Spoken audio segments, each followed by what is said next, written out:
Hi, welcome. So why take this sort of series of videos with me? Well, taking your teaching online. Well, the world is changing. Education is changing and the way we work is changing. So this may have been accelerated by coronavirus. It may be a necessary change, as the late Sir Ken Robinson spoke about in his seminal TED Talk. But online teaching and learning, it seems to be here to stay. And it need not be something regarded as a second best alternative to face-to-face delivery. So right now, we as educators have a golden opportunity to step up to the plate and raise the bar. With a few simple tips, techniques and adaptations, we can give our learners a truly rewarding experience. And in these videos, I aim to help you adapt your delivery to the online world. Now, before we begin, some people are saying that the online training is not, or teaching is not as effective as face-to-face classroom-based teaching or training. Well, there's quite a lot of research out at the moment that says that basically the numbers for disengagement in online training is approximately 1 in 8 students, okay? So 1 in 8 students aren't engaged in the online teaching. Well, if you take that and sort of extrapolate that figure to a classroom of 30, then, you'll get 3 kids in a class of 30, maybe 4, that are disengaged and not interested. So actually, the disengagement level is fairly similar. So it needn't be a second best, the online.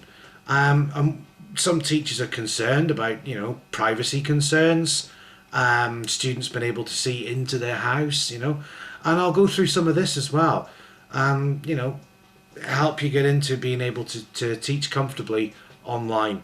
We'll also talk about some sort of teaching strategies, learning methodologies, technology, and how you can do this. So why do this sort of video course with me? Well, I've been working in teaching, training, educational consultancy for 20 years now, and I've built up a vast knowledge of education and learning practices through studying and through delivering. I've taught in classrooms, business centres, online. I've used blended learning techniques. I've also worked as a trainer for workplace skills and soft skills. I've trained trainers.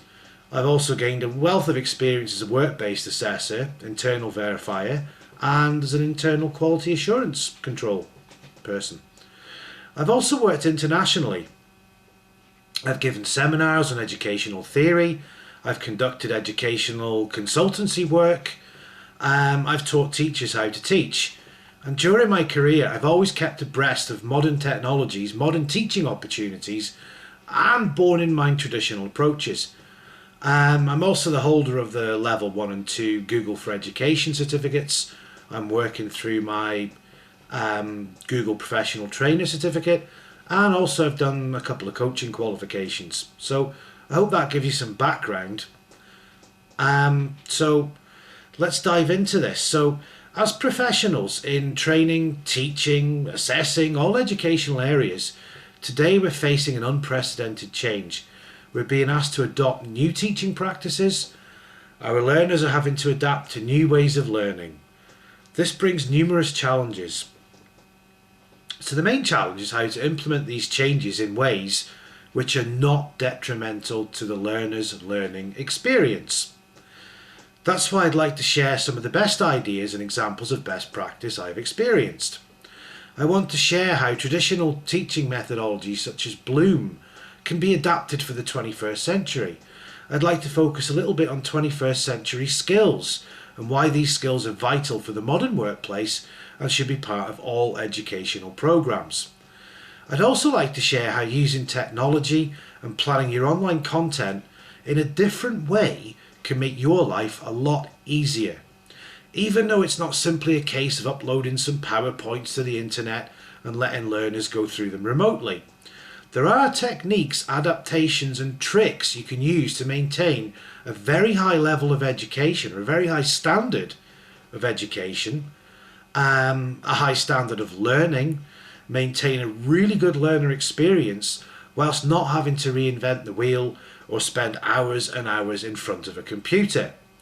So the opportunity we have right now as trainers, teachers and educators need not be daunting. It should be something to embrace.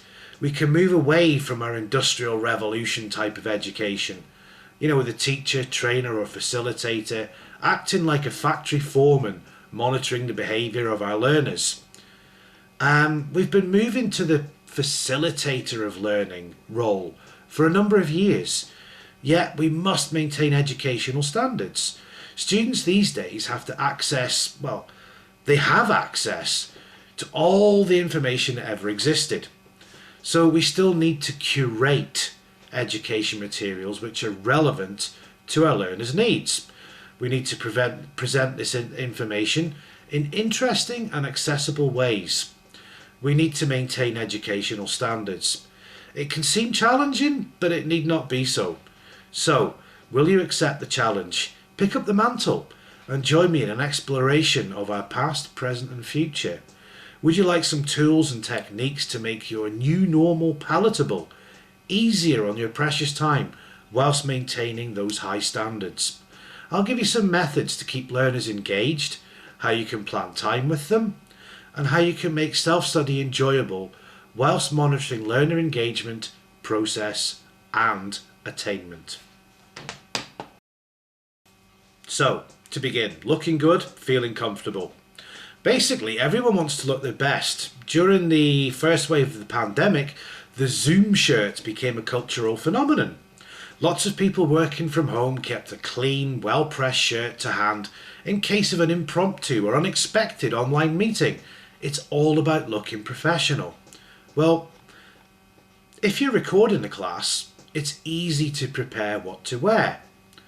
Also, if you're working from home, at the moment I think it's a good idea for your own mental well-being to follow a routine. So get up as normal in the morning, get prepared as if you were going into work. Now I use my commuting time to go for a walk while listening to podcasts. That way I can get some exercise and learn something new every morning.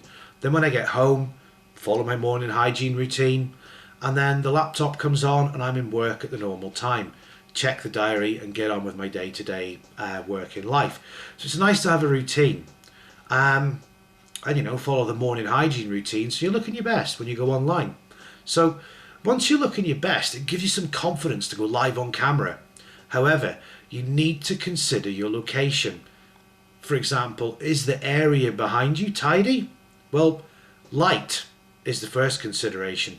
You don't want a strong light shining in your face. It'll show up every spot, wrinkle, grey hair. You don't want that. But your learners need to be able to see you. So the room I use has got a large window. Natural light is shining through. I can use this in the morning and in the afternoon when the light's coming in. If the light's too strong, I've got opaque blinds which I can close. So light can still come in, and I can control to some degree the sort of level of luminosity, the amount of light that's in my room. And I sit facing the light source.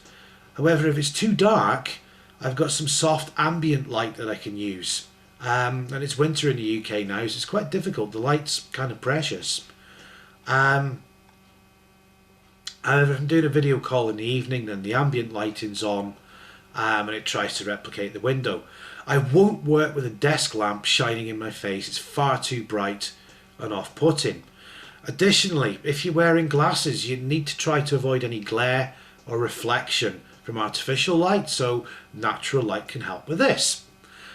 Another important factor is your background. I live in a small house. I've got 2 rooms downstairs, 2 rooms upstairs, plus a bathroom.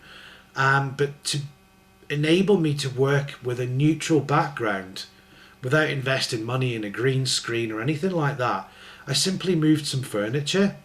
Where I'm sitting now is where I used to keep my guitars. I've got 6 or 7 of them, so I moved them to a different location in the house, which enables me to have this kind of more neutral background. It's less invasive.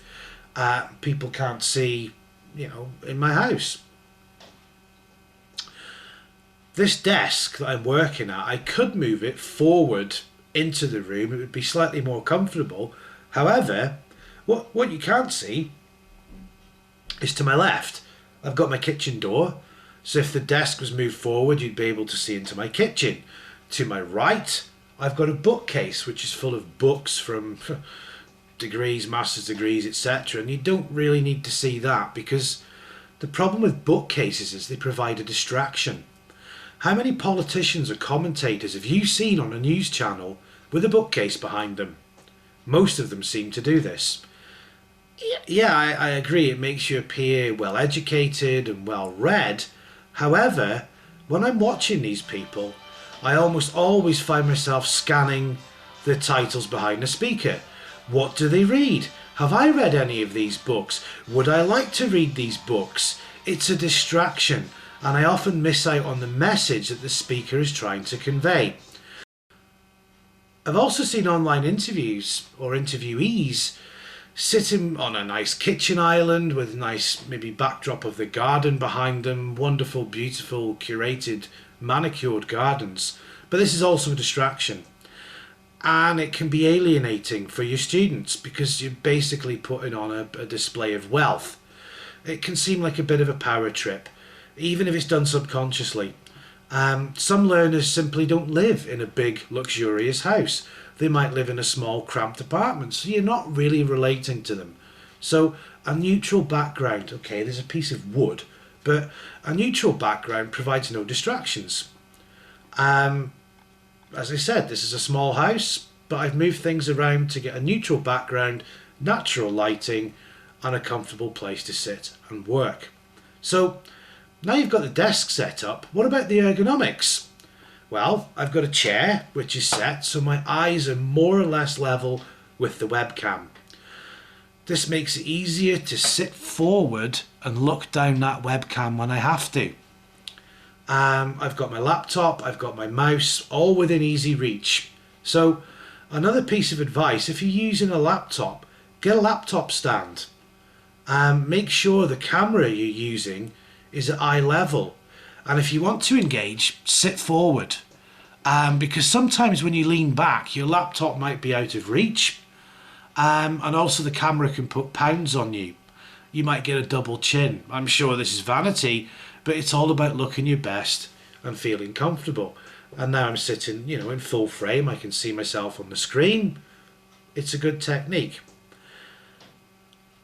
How to project your voice. You're not in an office, you're not in a classroom, you don't need to shout. The device your interviewer or your students are using is equipped with a volume control. Quite often I'll use a headset when I'm teaching online. It's for two reasons. One, if I'm using my personal laptop, well, it's quite old, so the distance between, or the sound muffling between the microphone and the speakers is not very good, and it can create an echo or it can create feedback, which is not really professional. Also, it can pick up on any background noises. Reason two, I'm actually slightly deaf, so when I work online I don't want the computer volume turned all the way up, as again this would create an echo. So how to check all this? Well, before you go live for the first time, get ready, set up as described and record a trial session. Use your webcam and record a couple of minutes of yourself talking into it. That way you can critique your appearance, the lighting, the background and how you were seen, and also the audio. You can then make any necessary adjustments. Another good idea to get your sort of new home classroom space up and running is perhaps to do a video call with a family member or a close colleague. Not only is this a good way to catch up with someone, you can fine-tune what you're hearing and how the live call works before using it in a professional context. Remember, you're not presenting a news. You don't need to be perfect. You need to be comfortable. Perfection can lead to paralysis. Also, you need to plan. As we always say, to fail to plan is to plan to fail. So in the next sections, we'll go through some typical ways we can plan our online education. So now that you've got a comfortable, neutral place to sit in, you should be well lit and looking your best. You should have an ergonomic workstation, which is tailored for online delivery. So let's move on to the next video.